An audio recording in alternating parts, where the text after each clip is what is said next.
Laura, you didn't go back to your own parents' place again. New Year's wasn't long ago, and you didn't come here for that either. You didn't come here for Christmas or for Thanksgiving. When do you ever plan on coming over here? You haven't come here once since you got married. You're acting like you're not even aware that you married my son. Hello, Ruth. I told you a few times, but I'm only going to go and see you on special family occasions with my husband. There's no family events going on your side of the family, and I haven't had a chance to make it over to your place just for a visit. What do you mean? You've got lots of time. Jamie is overseas working for a while, so obviously you're the one deciding not to come visit me, right? You're the wife of my eldest son, so it's your duty to come visit me and help me out with things. It's talking like that, picking on me, that got Jamie angry in the first place. You say things are my duty because I'm the wife of your eldest son? Like that makes me your slave or something. That's the whole reason why I don't go over there. Have you forgotten already? When have I ever picked on you? I'm just teaching you how a real wife should act. It's especially important because you're the wife of my eldest. You have to know these things. Okay, let's hear it. What are the ways a real wife should act? I can't believe you don't know this already. But if I have to tell you, I will. Here are the rules again. 1. The wife of the eldest son should never disobey her mother-in-law. 2. The wife of the eldest son should be deeply dedicated to her parents-in-law's household. 3. The wife of the eldest son should quit her job and become a housewife. 4. The wife of the eldest son must give birth to a son who will become the heir. 5. The wife of the eldest son should let her parents-in-law live with her so she can serve them as well. 6. The wife of the eldest son should take over all the housework as soon as she starts living with her husband. 7. The wife of the eldest son must cut ties with her own family and put her parents-in-law above all else. That should be enough for the time being. Those 7 rules, they're not possible for me. Huh? You should know by now that I always say what's on my mind. I don't care if you're my husband's mother or not. I'm going to tell you exactly what I think. And if I think you're wrong, I'm going to tell you. And Jamie told me from the start that we would not be living with you, even when you're old. We discussed that with your husband already, and he agreed that it was fine if we didn't. Oh, that's something he said without my permission. The eldest son and his wife, especially the wife, should take care of us and be with us to the very end. I'll explain that to your father-in-law again. And just because I got married doesn't mean I'm going to quit my job. And I will not cut ties with my family. My family will always come first. I can't agree to such a one-sided idea. I'm going to continue working in my job, and when I want to see my family, I'm going to see my family. What? And as for giving birth to a male heir, I know you're set on us having a son, but I can't control the gender of my baby. A boy might be the first baby, it might be the 10th, nobody knows. You can't force stipulations like that on someone. So saying I must give birth to a son is the most unrealistic thing I've ever heard. Laura, what's gotten into you? If you think you can argue with me just for argument's sake, you're very wrong. If you think I'm arguing just for the sake of arguing, let me put it like this. What you're asking of me is absurd. It's unreasonable and irrational. I will not agree to it. What? That kind of irrational thinking and those expectations and pressure is enough to drive me away. What do you mean? This isn't pressure, it's standard manners you should have been taught already. But for some reason you lack this knowledge. So I'm doing my best to change that. You seem to not be seeing or just ignoring my kindness. The problem is you. Kindness. Yes, you're not living up to my expectations. The problem is you. Oh, your expectations, huh? Yes, that's right. I'm doing my best to teach you how you should act. But it's just not getting through to you. It's making me both sad and angry at the same time. Think about it from my perspective, okay? A woman is supposed to take care of the household. So hurry up and quit your job and start handling the duties around the house. I'm trying to teach you how to be a good wife.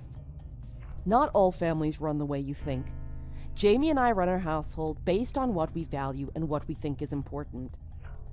You still don't get it, do you? For you to think that you can make me conform to your views of what your ideal daughter-in-law should be is not just butting in, but it's crossing the line. You trying to change my values and beliefs is more than just trying to teach me how to act. Listen here, you chose to marry into our family, so it's only natural that you should follow our values, especially those of your elders. That means me. Really? Then let me tell you how things work in the real world. What? Are you going to defy me again? First, about my job. I started my own business before I met Jamie, and I'm the boss of it. Huh? The boss? So, telling me that I have to quit my job equals telling me to close down the whole business. What do you think's going to happen if I do that? I can't even tell you the full impact that would have, but that would put a lot of good people out of work and cause trouble for a lot of families. You're the boss of that place? This is the first time I've heard that. No, the first time I met you, we talked about my job and my business.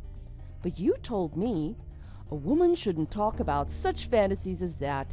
Just hurry up and quit so you can run my son's household. You just laughed and wrote it off like I was joking about my status.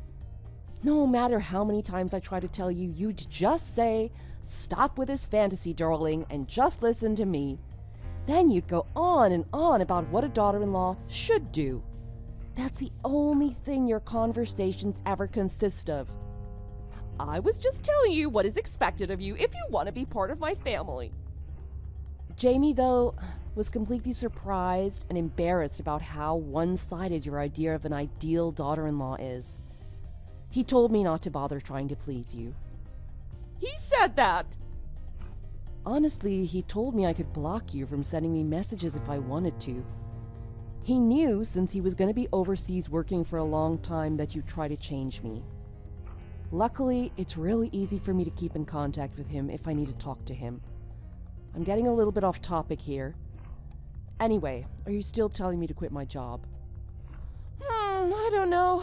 It's really not good if it's going to cause problems for all your employees and their families, but... So, you understand now. But you know, a woman is supposed to take care of the household, right? But I'm not going to close down my company. Oh, I just thought of something that will work. A way the company can stay open and you can be a housewife. Let's hear it. Give the company to Jamie. He can be the boss instead. Huh? What are you talking about? Jamie and I work in completely different fields. It's fine. Jamie is a smart person, so he'll easily be able to do anything you can do. Yeah, that'll be fine. I'll give you 2 months to get it done. So within 2 months, have the business switched over to Jamie's name and he'll run it. And you resign. Then you guys can come live with us, okay? That's easy for you to say. It's fine. It'll be okay. I've said it so many times. Jamie is a smart kid. If you can do it, he'll pick it up right away.